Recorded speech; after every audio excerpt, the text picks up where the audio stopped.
من القاهرة. أهلا بنورك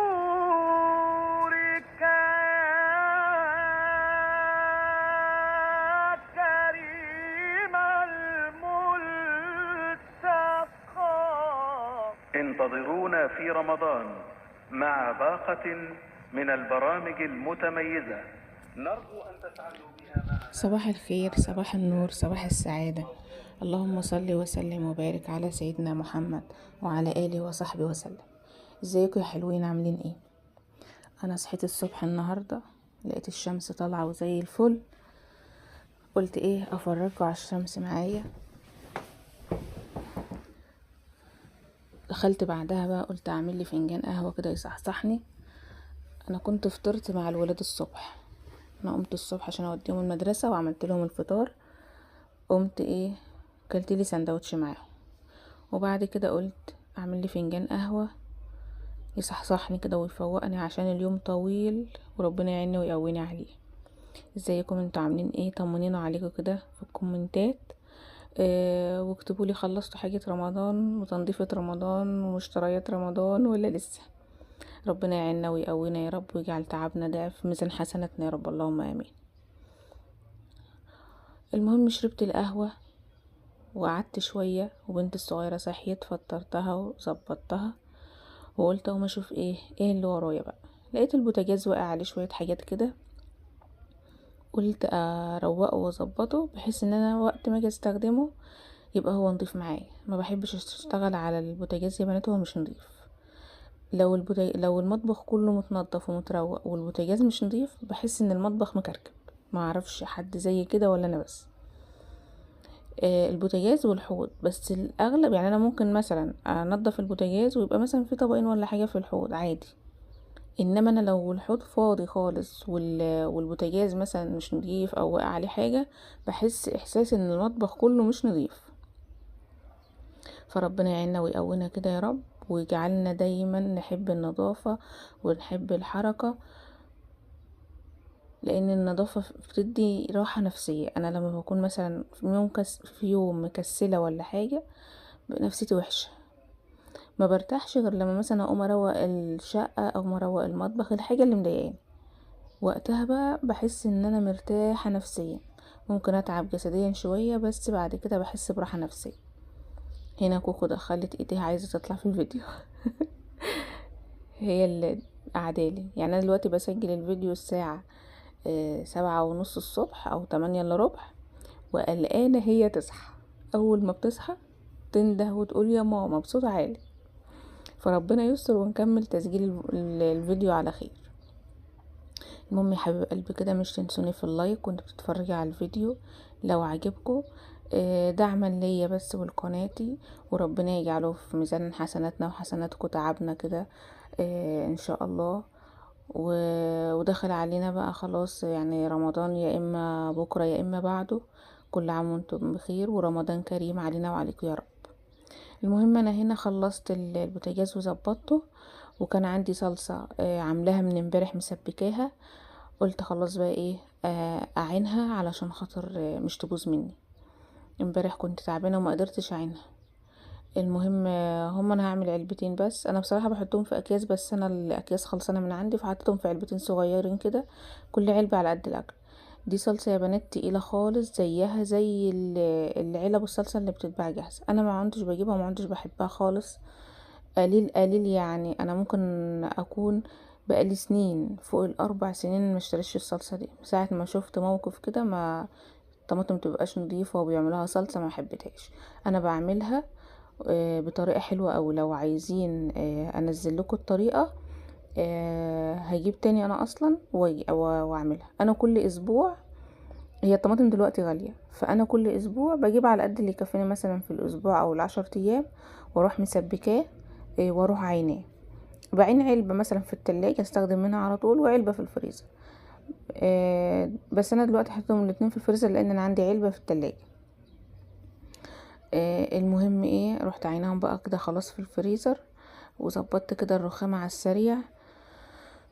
اللهم صل وسلم وبارك على سيدنا محمد على اله واصحابه اجمعين.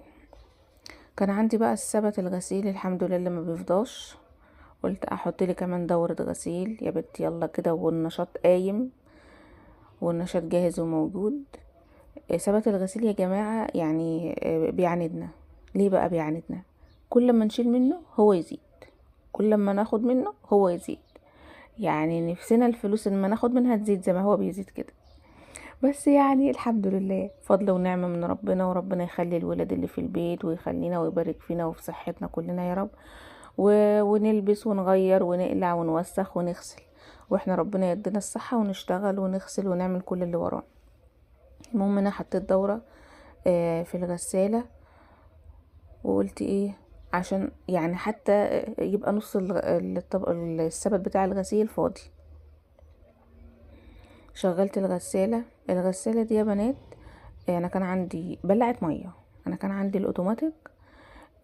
كانت مشكلتها انها بتعمل صوت وتفضل تتهز جامد، وكانت بتاعت جوازي، فكانت يعني مساحتها صغيرة مش بتاخد هدوم كتير. المهم عملت جمعية، وكان نفسي اجيب دي اوي.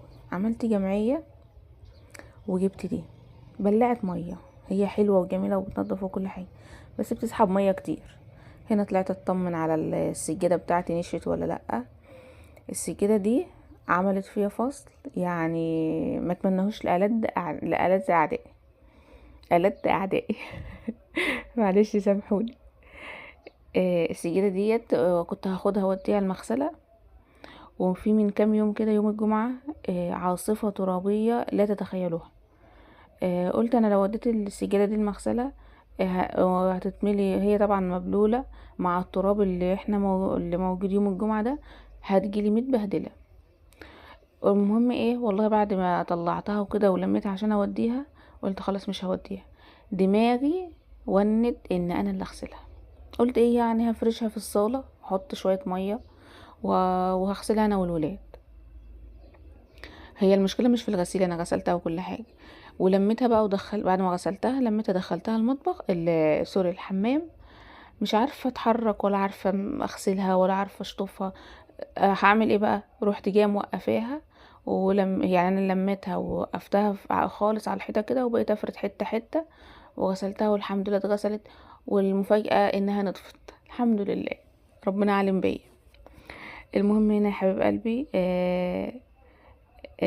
بتاع التوابل ده عايزه اغسله كده، شكله مش عاجبني. المهم الفاضي رحت مغسلاه من جوه وكل حاجه، واللي العلبه اللي فيها التوابل رحت غسلتها من بره كده، قفلتها حلو وغسلتها من بره، وبعد كده عادي يعني ما جراش له حاجه، انا بعمل كده على طول. المهم تتاكدي ان المهم تتاكدي ان الغطا اتقفل كويس، علشان خاطر مش يدخل فيه ميه والتوابل تبوظ وكده. المهم انا غسلته وظبطته عشان خاطر احس ان كل حاجه نظيفه حواليا. اليوم ده انا اشتغلت فيه كتير جدا، عملت فيه برضو يعني الحاجات اللي انت شفتوها دي، وعملت ونزلت جبت شوية طلبات مشتريات ليا خفيفة بسيطة كده على قدي. برضو صورتها لكم. وكان عندي لبن طلعته وغليته عشان خاطر اعمل الزبادي، عملتها برضو بالليل.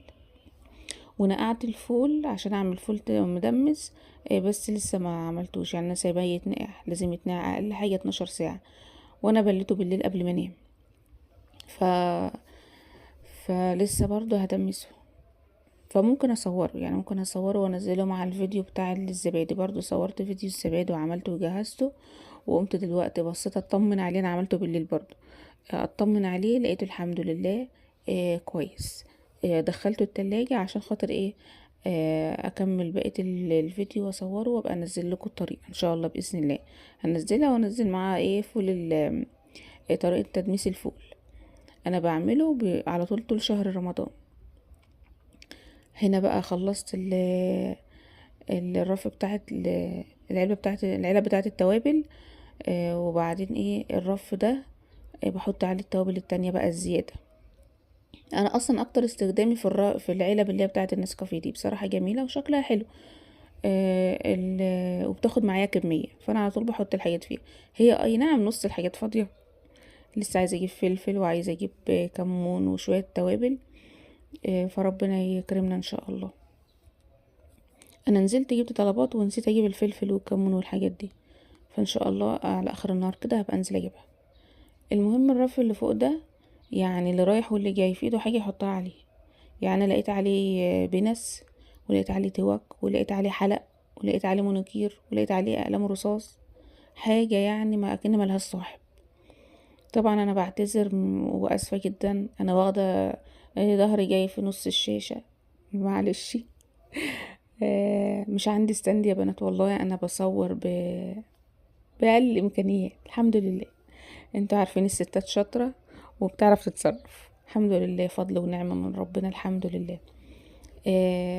انا ما بعرفش اقعد ساكته كده ولا هاديه ولا فاضيه، بحب دايما يعني ايه ادور على حاجه استفاد بيها، ادور على حاجه تشغلني. انا كنت الاول بنزل شغل، كنت شغاله في مدرسه خاصه. اروح الشغل اجي يا دوبك اشوف اللي ورايا، انام، اصحى، حاسه ان اليوم يعني ماشي كده. انما لما بيكون عندي وقت فراغ ورجعت يعني قعدت ما عدتش بنزل الشغل وكده بسبب شويه مشاكل، الحمد لله فضل ونعمه، فحاسه ان اليوم بقى طويل ومش بدات احس بملل، مع اني وانا بشتغل انا نفسي اقعد وامتى اقعد. بس لما قعدت في البيت خلاص انتي بتخلصي اللي وراكي وطول النهار مش بتعملي حاجه، وبعدين متعوده على الصحيان بدري، فمش مفيش حاجه تعمليها. فبدات بعد حوالي اسبوع كده ولا 10 ايام بدات احس بملل وفراغ صراحه يعني.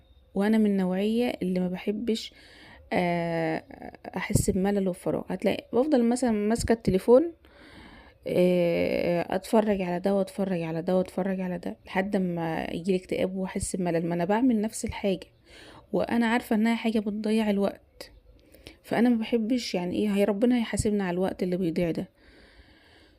فما بحبش مثلا نص يوم يضيع فرجة على التلفزيون، فرجة على التليفون، الكلام ده.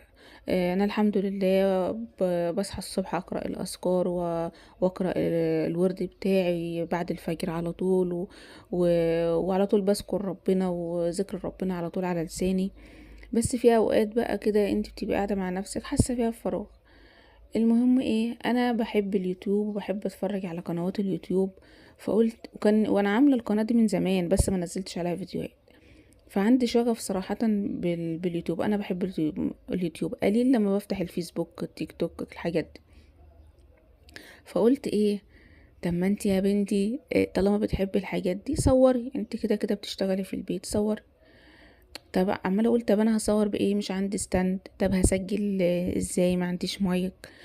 المهم ايه، شفت كام فيديو كده ناس بسيطة زيي بدأت بحاجات بسيطة، وربنا ايه بيسر الأمور. ربنا قال اسعى يا عبد وأنا أسعى معاك. فعامة يعني قلت ايه، حاجة تسليني وحاجة أنا بحبها، ومش مستعجلة يعني على ان القناة تجيب أو ما تجيبش، الأرزاق بيد الله. بس أنا حاجة ايه، محسش ان انا وقت بيضيع كده على الفاضي. وحتى لو مثلا حد استفاد مني بلو معلومة صغيرة في قلب الفيديو، ربنا يجعلها في ميزان حسنات وانا كده ابقى مبسوطة. مش مستنية فلوس ومش مستنية حاجة من القناة، لان انا عارفة ان القناة مش هيجيب اي حاجة خالص دلوقتي. انا يعني ان ربنا كرمني وراضي عني، حبايبي الحلوين اللي بيتفرجوا عليا يحطوا لي لايك ويشتركوا في القناة، ده انا هبقى مبسوطة ليه. الحمد لله فضل ونعمة من ربنا. المهم ايه، عندي شوية ورد صغنطوط كده، مش عايزاكم تضحكوا على الفازات بتاعتي يا بنات. آه، آه، انا بقى يعني ايه بجمل بالامكانيات اللي عندي زي ما انا قلت لكم. نفسي يبقى عندي زرعية حلوة، نفسي يبقى عندي ديكور حلو بأقل الامكانيات اللي عندي. يعني ده كان كريم برطمان كريم، رحت حاطه عليه فيونكة وشوية حاجات طلعت حلوة. التانية الصغيرة دي كانت شمعية وخلصت، برضو حطيت فيها وردية صغيرة برضو ادت شكل حلو. البرطمان التاني ده كان برطمان صلصة. ايام ما كنت بشتري الصلصة انا كنت مدمنة شراء صلصة، بس الحمد لله ربنا تاب عليا. كان ممكن اشتري صلصة لو البرطمان عجبني، الحمد لله. وعملت اهو فازات حلوة اهي. في نظري يا بنات، يعني هي حلوة في نظري، لو مش حلوة في نظركم مفيش مشكلة عادي، انا راضية والحمد لله فضل ونعمة من ربنا. الحمد لله، اللهم لك الحمد والشكر يا رب العالمين. الحمد لله. اللهم استغفرك ربي واتوب اليك. دايما اذكروا ربنا على لسانك يا بنات. طبعا كان عندي غدا باقي من امبارح، فالنهاردة رحت كان عندي طبق محشي وطبق ملوخية وطبقين 3 رز وطبقين لسان عصفور. رحت عاملة طبق بتنجان وعملته بالدقة كده وزي ما انتوا شايفينه. وقلت طبقين بطاطس. طلعت طبق صورته معاكم، والطبق التاني لسه في الزيت يعني. وغرفت كمان طبقين رز بس ما طلعوش في الفيديو. قلت اصور اللي موجود، والحمد لله فضل ونعمة. وارضوا يا بنات، وكل اللي يجيبوا ربنا حلو. ما تنسوش اللايك والاشتراك في القناة. مع السلامة.